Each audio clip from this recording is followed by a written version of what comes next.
This is the Beverly Copeland Report. This is part 3.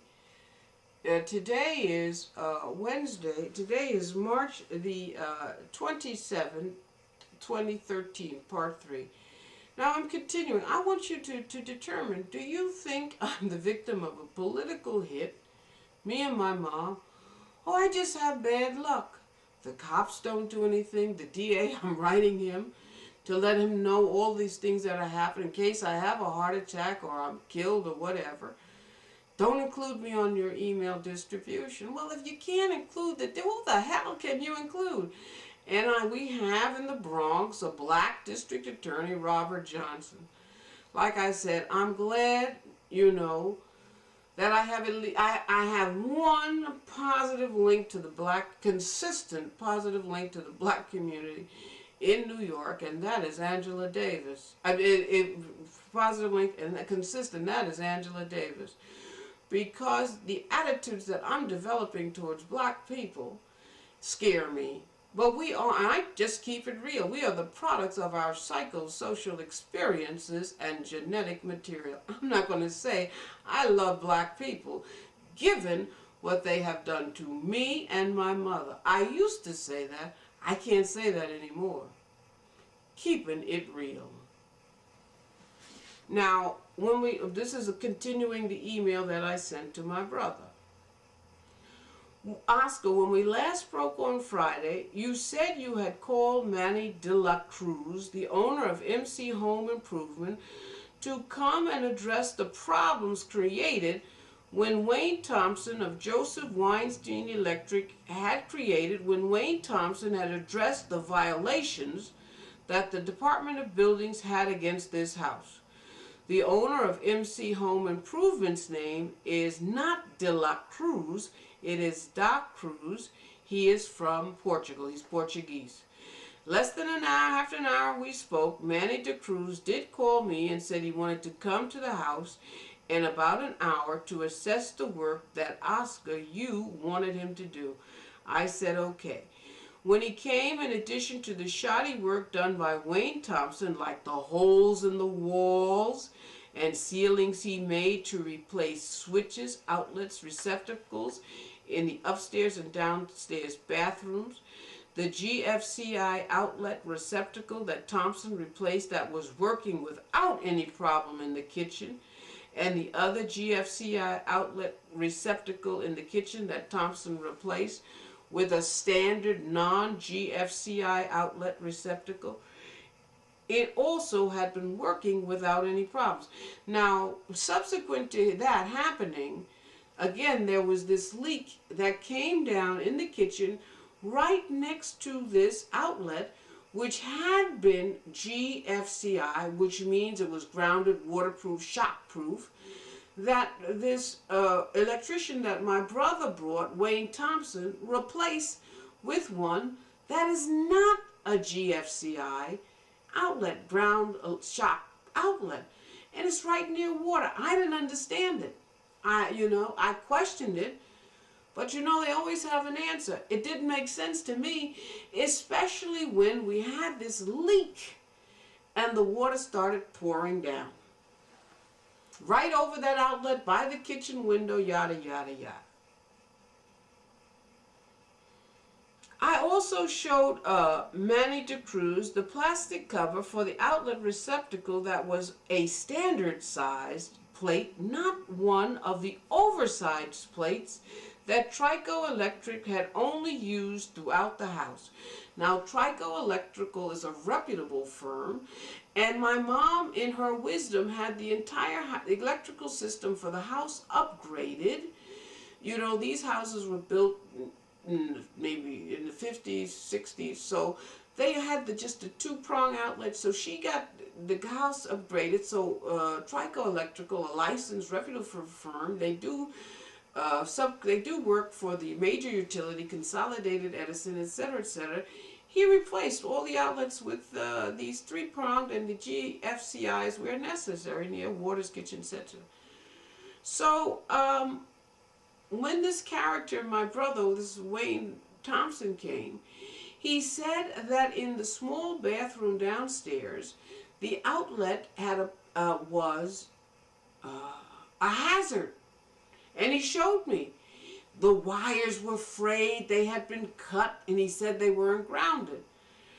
And I said, well, that's not the work of Trico Electrical. Oh yes, it had to be. I said, no. I said, let me see the plate. And so Wayne Thompson gave me the plate. And I said, I got you. Because this plate is not an oversized plate. And for cosmetic reasons, inasmuch as replaced the old plates, Trico Electric had put oversized plates on all the receptacles, outlet switches throughout the house. Now I have this on video camera so you can see much of this. So I said, this is not something that Trico Electric put over this switch outlet in this bathroom, which clearly and unequivocally means that someone came into this house, criminally trespassed this house, and then frayed and twisted and cut the wires in that outlet. Now, through email, I've reported this to the police. Nobody does it, nothing. Nobody does anything, nothing. And the proof of the pudding is they replaced the plate over the outlet with a relatively smaller standard size plate.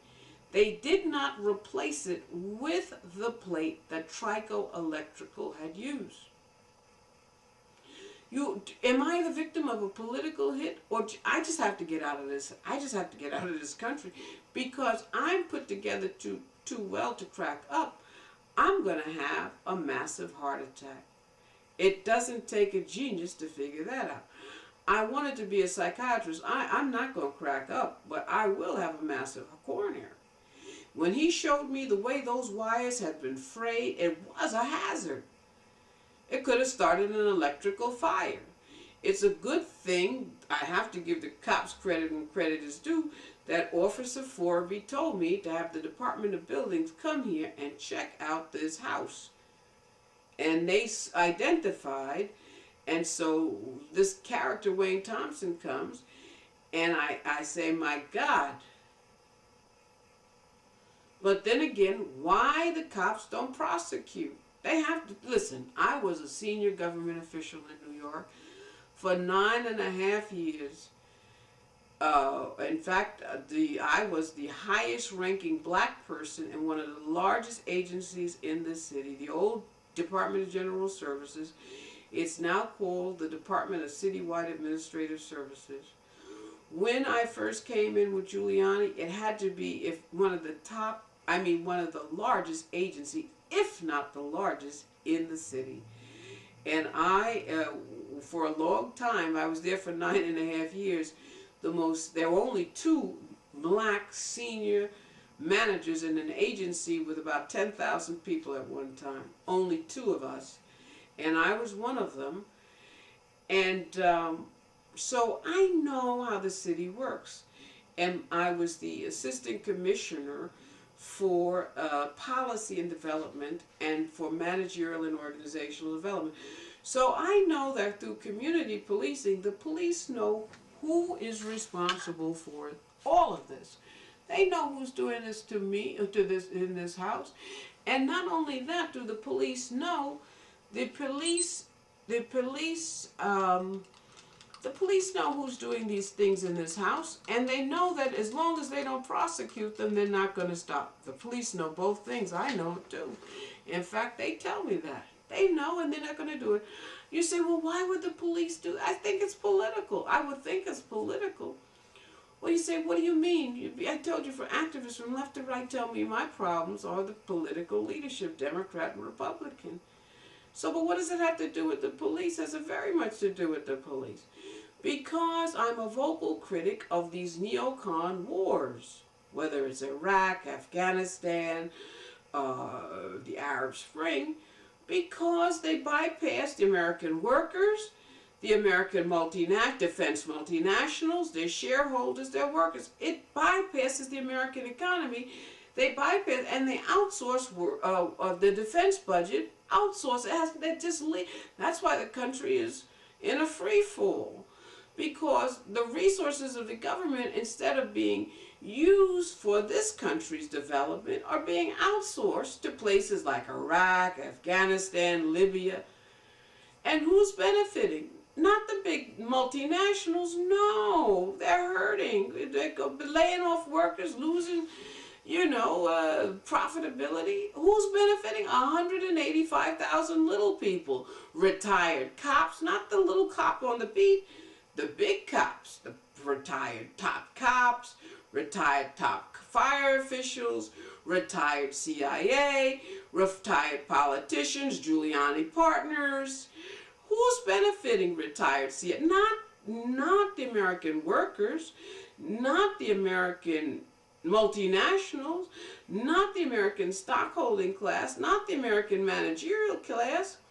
These little people, retired scholars who set up consultant firms, they go in these countries and destroy them, and they set up consulting firms, and they go live in like Saddam's palaces, smoke his wine, smoke his cigars, drink his wine. It's treason. So of course the cops is a very chain of command. Police department is a very chain of command oriented organization, very much so. You do what the top tells you, or you lose your job, even if it's something criminal. By the way, they're talking about having an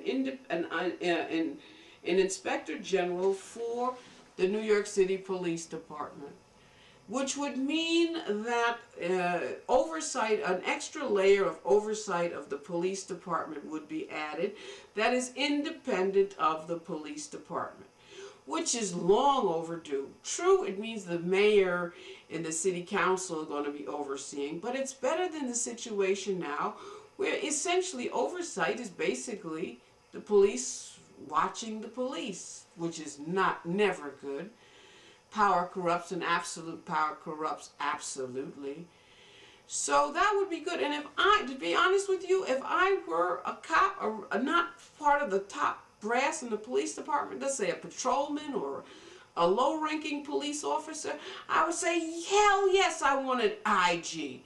So when the big wigs in the police department, when the police commissioner or the deputy police commissioner, police chiefs tell me I got to do something dirty, I can say, screw you. I'm not going to do it because the IG could investigate me. Now, if they don't do it, they can be framed and fired. So if I were a patrolman or a low-level police officer, I would welcome an IG because I could tell them, no, I'm not going to do that. I'm going to do my job. I'm not going to break the law for you. But so that's a side issue. I think that's a very good idea. Because now the police is like a military organization, top down. The top is the police commissioner, and he's like a little dictator. You do what he says, or they'll mess you up for life if you're a cop. But if they have this independent oversight, they can say, I can't do it. I can't do it because the IG could investigate and I could go to prison. Now, if they say that, the cops can frame them, and if they complain, who's going to investigate? But the cops are going to investigate. So you get my drift? Okay, getting back to this.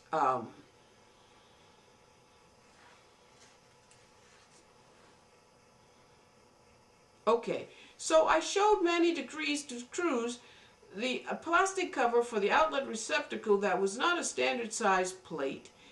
That was that Trico Electric, and it was a standard size plate, not one of the oversized plates that Trico had only used throughout the house when my mother had him upgrade the electrical system for the house. I let Manny Cruz know that Wayne Thompson had said that that particular outlet was an electrical hazard because the wires were torn and frayed and there was no grounding wire. Manny Cruz acknowledged, like I had, that it could not have been the work of Trico Electric because they had only used oversized plates to cover the outlets, switches, and receptacles. That is the truth.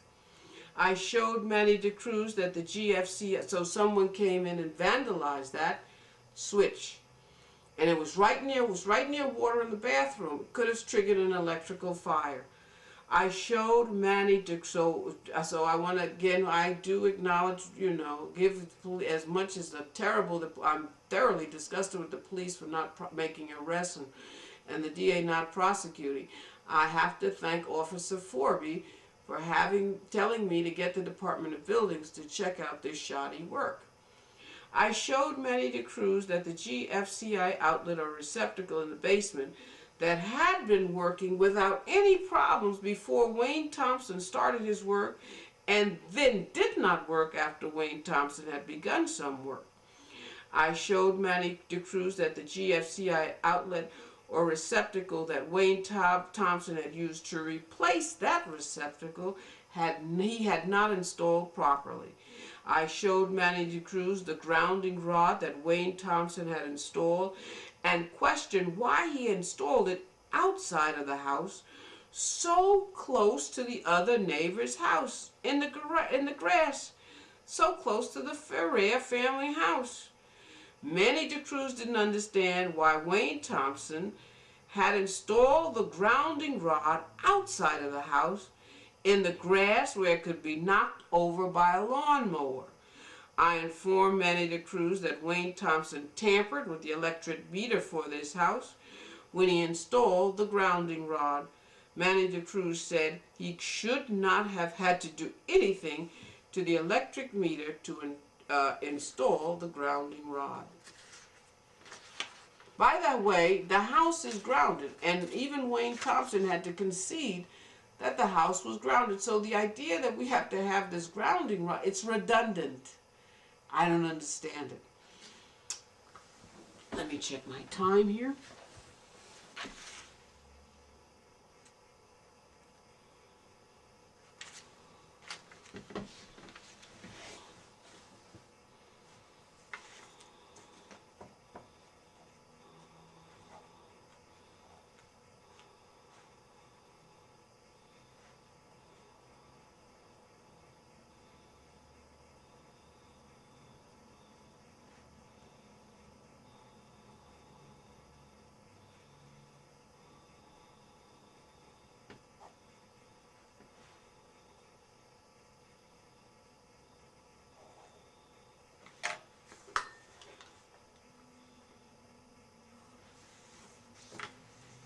Okay.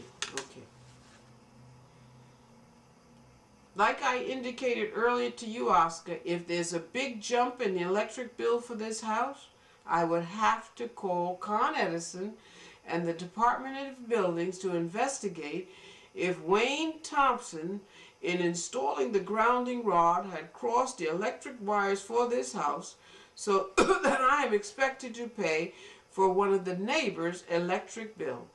Especially because I have been told that when he installed the grounding rod, Wayne Thompson did not have to tamper with the meter.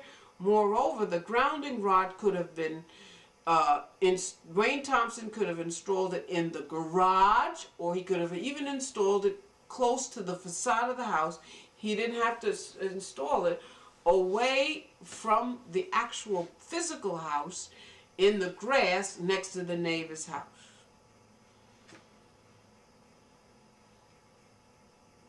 I showed DeCruz the plate for an outlet in the basement that was metal and it had an adapter in it. I said I was surprised to find a metal outlet plate in the basement, given that a contractor named Baggio had renovated the basement and replaced all of the old plates for the outlets and switches with plastic plates as covers.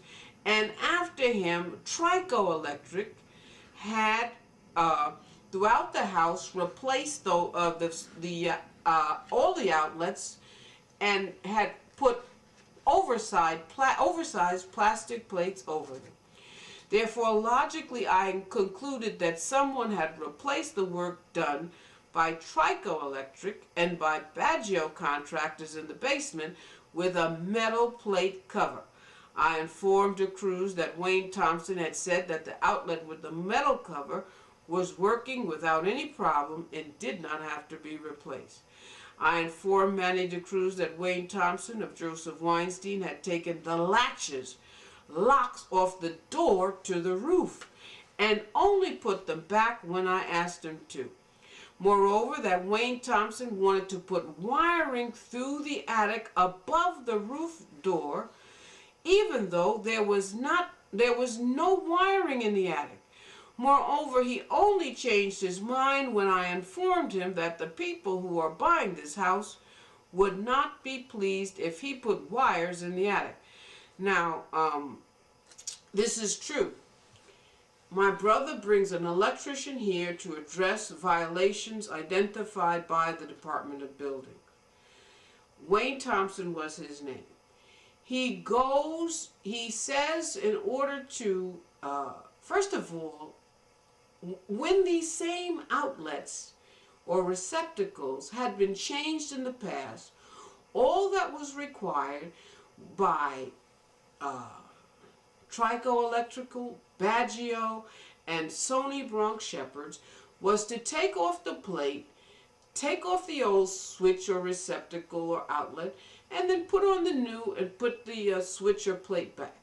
However, my brother brought this electrician here named Wayne Thompson from Joseph Weinstein Electric, and what he did was he drilled big holes in the walls, holes in the ceiling, and then he wanted to go, and then he goes through the attic. He wants to go through the ceiling in the wall to go through the attic, and then I said, there are no wires in there. Why are you going there?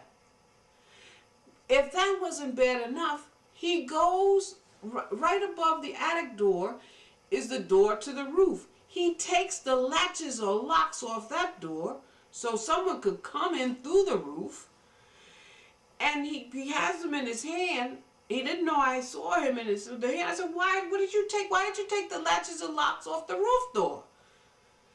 Thank God he didn't say, because I think there are wires on the roof. That really would have been bizarre.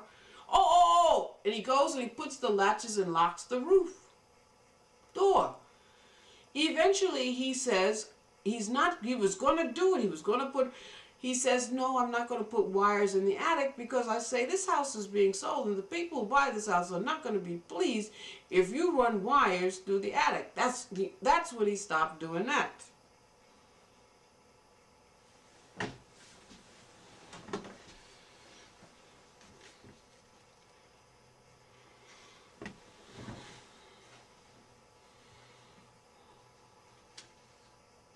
Now, my mother was sexually assaulted in this house. Someone came into her bedroom, popped open the lock on a window in her bedroom, and came in and sexually assaulted her. We called the cops. The cops came. They refused to take fingerprints or DNA samples. They didn't take her to the hospital or anything. Our cops and EMTs, they interviewed me. My mother, this happened when she was 90 years old, had the courage to tell her what happened to the cops. I was there. The same vivid detail to the cops, to the EMTs, to the sex crimes unit attorney at the Bronx District Attorney's Office. And they bullied my mother, and they refused to investigate. We are the product of our psychosocial experiences and DNA. The attitude that I have to Jews reflect the fact that I absolutely, categorically refuse to deny my great and honorable mother's personal Holocaust. I have the same attitude that Jews have towards Nazis, towards Jews. I am not a Holocaust denier. I will never deny my mother's personal Holocaust.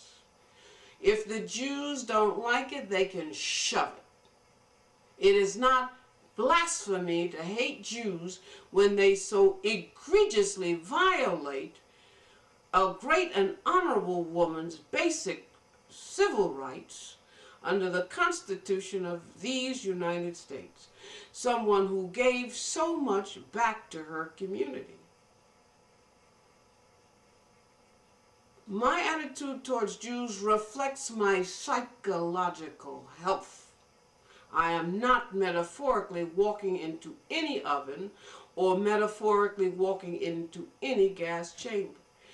It is appropriate to the egregious violation of my great and honorable mother's basic civil and human rights, and mine as well. It was painful for me to see my mother accept all of this, to constantly turn the other cheek. If because she was a Christian more like anyone I have ever known. And it was painful for me to see someone who takes the psychoanalytic approach. You put up a firewall of hate and you do not tolerate such egregious violations of your basic civil rights and human rights under the Constitution of the United States. For that Jew lawyer at the Bronx District Attorney's office, and I was right there hearing everything, to so disrespect my mother, I don't know how I didn't lose it. And to see my mother stick to it and tell the story, what happened in the same vivid detail that she told the cops and EMTs the night that it happened, to that Jew filth, and for her to be so disrespectful. Really, I don't know why I haven't tried to open an honorary skinhead chapter in the Bronx, New York. Keeping it real. Yet, if it had been a black attorney doing it to a Jew victim, anti-Semite, they would have had the Jew would have had him fired and everything else. And the nerve of the filth to tell me I shouldn't hate you. We are the product of our psychosocial experiences and DNA. It reflects my psychological health. I am never going to deny my mother's personal Holocaust.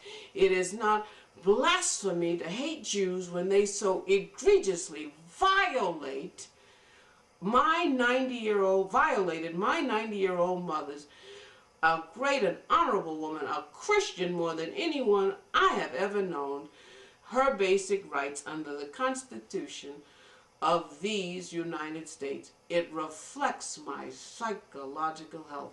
I say that as someone who wanted to be a psychiatrist at one time. I'm Beverly Copeland. This has been the Beverly Copeland Report, to be continued next time.